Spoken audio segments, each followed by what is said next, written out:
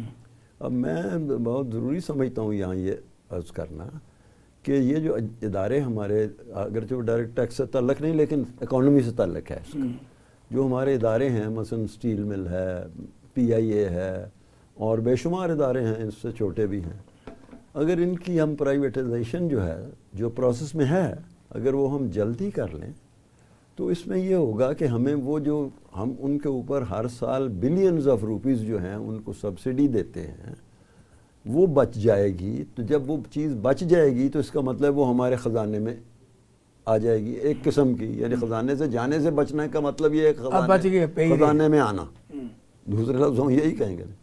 اب میں تھوڑی سی عرض کر دوں، معمولی سے وہ کچھ لیے ہیں میں نے اس کے پی آئی اے کے متعلق، پرائیویٹائزیشن جی پرائیویٹائزیشن کے بعد کہ اس کی کہہ رہا ہوں کہ فگرز جو فیکٹس اینڈ فگرز ہیں. اس وقت پی آئی اے کی ٹوٹل جو ڈیفیسٹ ہے 785 ارب روپے ہے سالانہ، 785 بلینز میں جی ٹوٹل. اچھا سالانہ ہے جی 112 بلین. اچھا ہر سال آپ نے دینا ہے، پی آئی اے چلے نہ چلے، ان کے ملازموں کو آپ نے تنخواہیں دینی ہیں، ان کا میڈیکل دینا ہے، فیسلٹیز دینی ہیں، ان کو ٹکٹیں مفت دینی ہیں، ان کو تعلیم دینی ہے، سب کچھ دینا ہے. تو اگر آپ ان کو جلد از جلد پرائیویٹائز کر دیں گے تو دوسرے کے حوالے کر دیں. اب وہ جانے اس کا کام، جانے کہ وہ اس کو کس طرح ایفیشینٹلی چلا سکتا ہے، جس کا ثبوت ہے ہمارے پاس. ایئر بلو ہے، سیرن ایئر ویز ہے، یہ کیوں پرافٹ میں چل رہی ہیں جی؟ ان کے پاس کون سی گیدڑ سنگھی ہے؟ پرائیویٹ لوگ ہیں نا. عباسی کی ہے شاید وہ ایئر بلو، اور سرن ایئر ویز پتہ نہیں اس کی آغا خان کی ہے، پتہ نہیں کس کی ہے، جو 2-3 ایئر لائنس پروفٹ پہ چل رہی ہیں نا. تو پی آئی اے کیوں نہیں پروفٹ میں چلتی؟ اس کا مطلب یہ ہے کہ ہم کسی ان کو دے دیں گے، کیا نام ہے، جو پروفیشنلز ہیں، جو کاروباری ہیں، اس کو بطور کاروباری کے چلایا جائے، اس کو بطور ایک سرکاری ادارے کے نہ چلایا جائے کہ آتا رہے اور کھاتے رہیں، آتا رہے اور کھاتے رہیں ہم لوگ اس کو. تو ہم اس کو کاروبار کی طرف چلائیں گے. تو یہ 785 بلین جو ہیں، ایک تو یہ ہمیں بچ جائیں گے، اور آئندہ کے لیے 115 بلین ہر مہینے ہمیں دینے سے بچ جائیں گے ہم ہر مہینے. لیکن صرف ہوتا ہے یہ مسئلہ جو ہے نا، اب جیسے ہی آتے وزیر خزانہ نے کہا نمبر 1 ہم پی اے کو کر رہے ہیں جی، اب پیپل پارٹی اس کے مخالف ہوگی، درست فرمایا، وہ کہتے ہیں ہم اس کو آپ کو ایسے نہیں کرنا دیں گے. درست فرمایا. اس کا کیا حل ہے؟ What is solution? اس کی ایک تو وجہ پہلے میں بتا دوں. ہاں اس کی وجہ یہ ہے کہ جب بھی پی آئی اے پیپل پارٹی آئی ہے، انہوں نے پی آئی اے میں، ریلوے میں، سٹیل مل میں کہیں 5,000 بندہ ڈال دیا اپنے ووٹرز، کہیں 3,000 بندہ ڈال دیا، کہیں تو جگہ ہے یا نہیں ہے اس سے غرض نہیں انہیں. ایک تو ووٹرز ہیں، اس کو چلیے ہم گڈ فیتھ میں لے لیتے ہیں، اور باقی جو ہے وہ رشوت ستانی ہے. ان کے M N A M P As جو ہیں وہ آتے ہیں اور وہ کہتے ہیں جی ٹھیک ہے، اس سے 10-20 لاکھ روپے لیتے ہیں نوکری دلانے کا، اور وزیر صاحب کا جاتے ہیں اس کو نوکری دلا دیتے ہیں. تو اوور سٹافنگ ہے، اور وہ ساری زیادہ تر پی پی کے وقت میں ہوئی ہے. دوسروں میں بھی کی ہوگی، میں یہ نہیں کہتا کہ اتنے مطلب سارے کوئی دودھ کے دھلے ہوئے نہیں ہیں. دیکھو نا وہاں پہ یونینز ہیں جی ملازمین کی، جی، یونٹی ہے، پی اے ہے، جماعت اسلامی کی ہے، یہ پی ٹی اے کی، سب کی ایک یونین ہوتی ہے. یونین وہ اس کو ختم نہیں کرنے دیتے. وہ یونینز نہیں ختم کی، اور یونینز کو یہ ختم، ان کی طرفداری یہ کرتے ہیں کیونکہ ان کے ذریعے ان کو بہت سے ووٹ ملتے ہیں اور ان کے بہت سے کام ہوتے ہیں وہاں پر جا کر کے. ٹھیک. تو اس لیے یونینز کو بھی نہیں ختم ہونے دیتے، اور یہ اس کو پرائیویٹائزیشن بھی نہیں ہونے دیتے کہ بھئی ہم نے پیسے لے کر یہ بندے رکھے ہوئے ہیں. لیکن سر اس کا حل کیا ہے؟ اس کا حل یہ ہے کہ ان کے گردن پہ انگوٹھا رکھ کے یہ کام کروایا جائے. اب ایک حکومت جو کولیشن گورنمنٹ بنی ہے، وہ تو بنی ہے مرہون منت پیپل پارٹی کی. جی بالکل. اب یہ شہباز شریف نے ایک ہی عرصہ کا وہ تبادلہ کیا نا، تو اس کو ریورس کرنا پڑتا. وہ میسج آ گیا. بالکل آ گیا. کہ وزیر اعلیٰ سندھ نے کہا یہ ہمیں بننا نہیں چاہیے. ٹھیک فرمایا. اب آج شادیہ مری ابھی میرے کچھ آنے سے پہلے میں اس کی گفتگو سن رہا تھا اور پیپل پارٹی کے جو اکابرین تھے وہ پرس رہے تھے ہم یہ نہیں ہونے دیں گے پی آئی اے کی, یہ کھانا چاہتے ہیں اڈاپٹ کرنا چاہتے ہیں ہم ان کو نہیں کھانے دیں گے. تو ان ساری گدڑ کیونکہ کیسے ہوگا کیونکہ وہ تو مرونے منت ہے ان کی. اس میں کس کو دخل دینا چاہیے آپ کی نگاہ میں؟ جی یہ اس میں دخل آپ کو بھی پتہ ہے مجھے بھی پتہ ہے, چلیے اس کو صاف کر دیتے ہیں بات کو. یہ اسٹیبلشمنٹ دخل دے گی اور دینا چاہیے. یہ عرصہ کا جو معاملہ واپس گیا ہے نا جب چیئرمین اپوائنٹ کیا اور وہ چلا گیا, یہ تو ایک معمولی بات تھی, ایک بندے کی اپوائنٹمنٹ تھی, چلیے نہیں ہے تو نہ صحیح. لیکن یہ تو اکانومی کا ایک حصہ ہے اور آپ کی اکانومی کو اوپر لانے کے لیے یہ ایک ضروری امر ہے کہ اس کو کیا جائے. اور میں سمجھتا ہوں کہ یہ طے ہو چکا ہے. یہ زرداری صاحب کو پہلے ہی بتا دیا ہوگا کہ جناب علی آپ نے اس میں منہ نہیں مارنا, چاہے کچھ بھی. ہاں آپ کو دے رہے ہیں ہم پریزیڈنٹ شپ, لیکن یہ ہے کہ آپ ادھر ادھر بے شک منہ مارتے رہیں, نہ کر رہے ہیں پی سی بی کا چیئرمین کسی کو بنا دیں, فلانے کا کر دیں, یا کوئی بنا دیا جائے تو اس کو ہٹا دیں. لیکن یہ ہے کہ یہ پرائیویٹائزیشن میں اگر آپ نے دخل دیا یا اکانومی میں دخل دیا آپ نے تو پھر وہ ہم نہیں. میرے اسی لیے یہ اسحاق ڈار کو نہیں لائے. اسی وہ یہ سودا یہ ایک قسم کی ڈیل ہوئی ہے نا جی, ڈیل ہوئی ہے کہ بھائی اسحاق ڈار نو, اس نے کہا جی ٹھیک ہے. پھر but these things yes, privatisation of P I A, privatisation of steel mill, اور براڈ بیس آف ٹیکسیشن, اور اس طرح کی اور جو چیزیں اکانومی میں یعنی لانی, آپ کو باہر سے سرمایہ لانا اور ان کو فیسلٹیز دینی اور اس کے راہ میں روڑے نہ اٹکائے جانے. اچھا آپ کے یہاں ہونے کے فائدہ اٹھاتے ہوئے یہ جو آئی ایم ایف سے قرضہ لینا ہے جی یہ کتنا ضروری ہے؟ اب دیکھو قرضہ سب لیتے ہیں لیکن ایک دوسرے جرم بھی ڈالتے ہیں, جی برا بھی کہتے ہیں, اس نے لیا کر لیتے اسی سے, اسی لونڈے سے اتار لیتے ہیں. جی اتار سے دعا لیتے ہیں. جی. اس میں یہ ہے جی کہ یہ قرضہ لینا انتہائی ضروری ہے, انتہائی ضروری ہے. اچھا کیونکہ دیکھیں میرے جیب میں پیسے ہیں 10,000, میں نے اگلے مہینے کسی کا ادھار لیا ہوا اس کو دینا 20,000, تو میرے پاس تو 10,000 ہے. اب وہ 10,000 میں نہیں لاؤں گا کہیں سے بھی, چاہے مانگ کے لاؤں, بیگ بورور اسٹیل چوری کروں, ڈاکہ ماروں, مانگوں, لیکن اتنے پیسے میں نے پورے کرنے ہیں. تو انٹرنیشنل کمٹمنٹ میری جو ہے پوری ہوگی. جو ہم نے بانڈز فلوٹ کیے ہوئے ہیں فارن کنٹریز میں, ان بانڈز کا پروفٹ ہم دیتے ہیں 7.5%, اے ہیوج اماؤنٹ. 7.5% پاؤنڈ پہ یا ڈالر پہ پروفٹ ایک انتہائی زیادہ یعنی سمجھ لیجئے کہ شرح سود ہے. امریکہ میں یا انگلینڈ وغیرہ میں وہاں 1.5, 2, 2.5, 2% ہے, 1% ہے, 0.5% ہے. ہم وہ دے رہے ہیں. اب وہ بانڈز کے ہم اگر پروفٹ نہیں دیں گے تو ہمارے پر ان کا اعتماد اٹھ جائے گا, لوگ فوری آ جائیں گے جی بانڈ بنانے کے لیے کہ بانڈ لو واپس, میرے پیسے واپس کرو. اچھا. اور انٹرنیشنلی آپ کمیٹڈ ہیں, آپ نہیں کریں گے تو انٹرنیشنل کمیونٹی آپ کو جو ہے وہ اپنی نکال دے گی اپنی لسٹ میں سے. اور اس کے بعد نہ یہ پی ٹی آئی پھر جو مخالفت کر رہی ہے جی یہ آپ کی نگاہ میں برا کر رہی ہے. جی بالکل. اس کا کیا اثر ہوگا؟ اس کا اثر تو میں سمجھتا ہوں کہ کم ہی ہوگا یا نہیں ہوگا بلکہ. لیکن یہ ہے کہ جو آپ کا بیسک کویسچن تھا کہ لینا ضروری ہے, میں بانڈز کی طرف چلا گیا. اب اسی طرح میں آئی ایم ایف کی طرف آ رہا ہوں. ٹھیک ہے. ایک ورلڈ بینک بھی ہے, اس سے بھی ہم لیتے ہیں قرضہ, آئی ایم ایف سے بھی لیتے ہیں قرضہ, ایشین بینک سے بھی ہے, ایشین بینک سے بھی لیتے ہیں قرضہ. اب ان سب کے اور اپنے بینکوں سے بھی لیتے ہیں. اپنے وہ لوکل ہیں, چلو ان کو تو ڈرا دھمکا کے آپ ڈیفر کر لیں گے کہ نہیں بھائی اس سال میں نہیں دیتا. لیکن ایشین بینک کو تو جو آپ نے کمٹ کیا ہوا ہے کہ بھائی میں نے تم سے $1 بلین لیے تھے, میں نے تمہیں اتنے % جو ہے وہ دینا ہے, وہ آپ نہیں دیں گے تو ایک تو آئندہ کے لیے آپ کا قرضہ بند کر دے گا. اچھا. آئی ایم ایف کو نہیں دیں گے, کسی دوسروں کو نہیں دیں گے, تو اس کے لیے اس پر آپ کے لیے بہت بڑی مشکلات جو ہیں اس کا سامنا آپ کو کرنا پڑے گا. اور ان مشکلات میں ذرا مختصر عرض کر دوں, اس میں نہ آپ امپورٹ کر سکتے ہیں نہ ایکسپورٹ کر سکتے ہیں. آپ نے اگر قرض دینا ہے آئی ایم ایف کا تو جو جہاز آپ کا ایکسپورٹ کا مال لے کر امریکہ جائے گا وہیں اس کو ضبط کر لیں گے کہ جی تو ساڑا قرض دینا ہے, اینے $1 ملین اے وہ چوں آ گیا, آپ کے ایکسپورٹ باقی منع کر دو، باقی منع کر دو، گویا یعنی نہ آپ کے ایکسپورٹ کر سکتے ہیں اور امپورٹ کر نہیں سکتے، امپورٹ بھی ڈالر میں لینی ہے، وہ ڈالر آپ کہاں سے لائیں گے؟ ڈالر سے تو آپ کا اپنا گھر کا خرچہ پورا نہیں ہو رہا، جو کماتے ہیں آپ اور اس کے بعد قرض دیتے ہیں، تو اس لیے وہ آئی ایم ایف سے قرض لینا آپ کی مجبوری ہے۔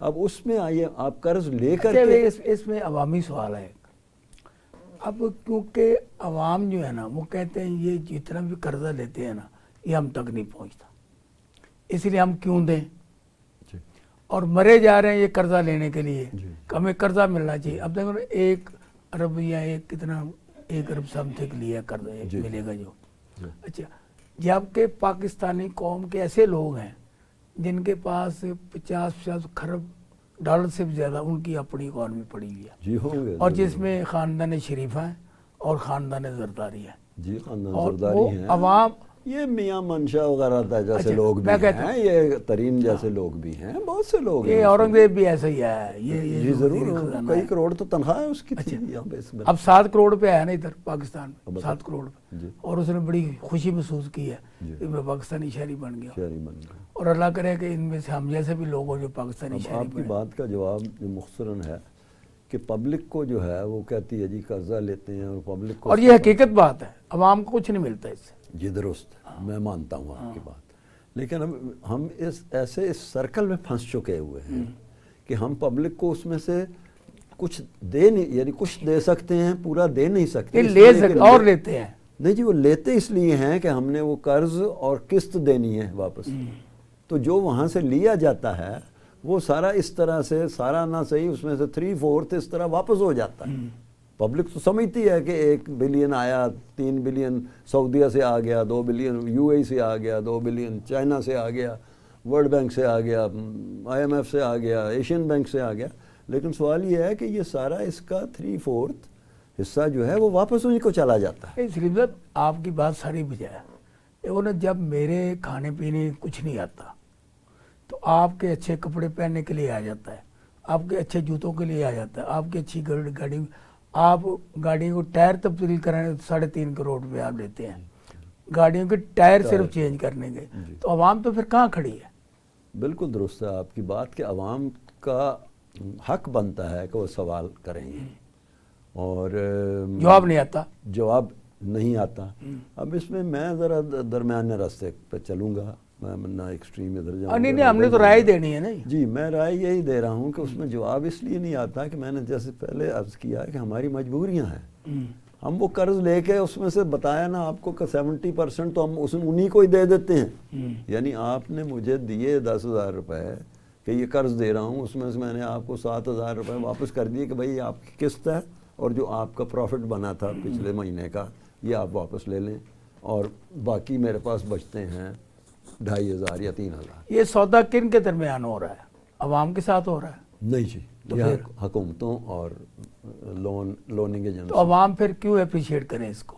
عمران خان نے اگر وہاں پہ مظاہرہ کیا ہے نا تو اس نے یہ کہا کہ یہ عوام کے نمائندے نہیں ہیں، یہ آپ کو قرض واپس نہیں کر سکتے، اس لیے آپ ان کے ساتھ ذرا سوچ سمجھ کے بات کریں، ٹھیک ہے؟ اب جب پہلی بھی قسط ملی تھی نا تو ادھر زمان پارک میں وفد آیا تھا آئی ایم ایف کا، اور اس سے بانڈ لیا تھا انہوں نے، تو انہوں نے یہی سیپ دی تھی کہ الیکشن ٹھیک ہوں گے، اور آئی ایم ایف نے کہا تھا الیکشن صحیح ہوں گے تو ہم پیسے دیں گے، جی تاکہ حکومت سٹیبل ہو، حکومت سٹیبل ہوگی تو آپ کمائیں گے، ریونیو آئے گا تو آپ ہمارا قرض واپس کر سکیں گے، اپنے عوام کو بھی خاموشی کے ساتھ کام پہ لگائے رکھیں گے۔ اگر ہر روز مظاہرے ہوں گے، مزدور باہر نکلے گا فیکٹری سے یا دکاندار سے دکان، لیکن عمران خان نے تو ہیلپ کی نا، اس میں کہا دو ان کو، جی ٹھیک ہے۔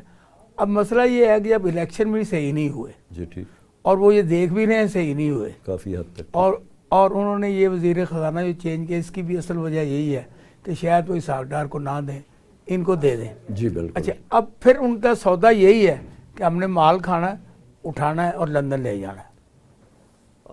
نہیں کچھ کسی حد تک آپ ایک تو اسپیکولیشن کہہ لیں یا اصولن کہہ لیں، وکالتاً کہہ لیں، لوگوں کی یہی رائے ہے، لوگوں کی یہ رائے ہے، کسی حد تک درست ہے، کسی حد تک درست نہیں ہے۔ وہ آپ جب لیتے ہیں لون تو اس کو ملکی حالات میں آپ نے چلانا ہے، آپ نے اپنا بجٹ جو چلانا ہے وہ آپ کا پورا نہیں ہوتا. تقریباً 35% چلا جاتا ہے آرمی کے اخراجات میں ڈیفنس کے لیے، جو بڑا ضروری ہے. یعنی میں کرٹیسائز نہیں کر رہا، جانا چاہیے. ڈیفنس نہیں ہوگا تو آپ کو کسی وقت بھی دوسرا آدمی آ کے بیٹھ جائے گا. یہاں واگے سے 8-10 میل ہی تو ہے، کیا بنے گا؟ ٹینک لے کے ٹینک لے آئیں گے تو یہاں لاہور کی سڑکوں پہ آ جائیں گے. تو اس میں آرمی ضروری ہے. تقریباً 30-35% وہاں چلا جاتا ہے. 30-35% قرضوں میں چلا جاتا ہے. وہی جو میں نے بتایا لے کے واپس کرنا، اسی میں آ رہا ہوں میں. ٹوٹل اب کٹ ہی لا رہا ہوں، یعنی قرض لے کر کے بھی اور اپنا کما کر کے بھی، ریونیو جمع کر کے بھی، سارا کچھ کرنے کے بعد اس کا 35% وہاں چلا جاتا ہے. 30 کیا لیں، 30-35% قرضوں میں چلا جاتا ہے. 60-65 ہو گیا. کوئی 10% کے قریب تنخواہوں میں، سوری پینشن میں چلا جاتا. تنخواہیں تو ایک ہے نا جی، جو بندہ دکان ڈالے گا تو اس کے اخراجات تو کرے گا نا جی. وہ تو یعنی اگر ٹیکس کلیکٹ کرنا ہے تو آپ کو تنخواہیں دینی پڑیں گی ٹیکس کلیکٹرز کو. جو اب پینشن تو دکان بند کرنے کے بعد بھی دی جا رہی ہے جو ایک اب پھر وہ میں بات کروں گا کہ میں کرٹیسائز نہیں کر رہا، لیکن اس پینشن میں 75% حصہ آرمی کا ہے. ان کو سول بجٹ سے پینشن دی جاتی، اور وہ اس لیے ہمیں چبھتی ہے کہ سویلین تو 60 سال کے بعد پینشن پہ جاتا ہے، 60 سال نوکری کرتا ہے. لیکن آرمی میں اگر میجر کو کرنل نہیں بنانا تو وہ 42 سال میں تقریباً. سلیم اختر صاحب سے ہماری بڑی اچھی گفتگو جاری تھی. یہ میں گفتگو 3-4 گھنٹے تک جاری رکھ سکتا ہوں، لیکن ٹائم کی قید ہے، ہمارا ٹائم ہو گیا ختم. تو میرے سوالات جناب سلیم اختر صاحب سے اور ان کے جوابات، اس کا فیصلہ کرنا آپ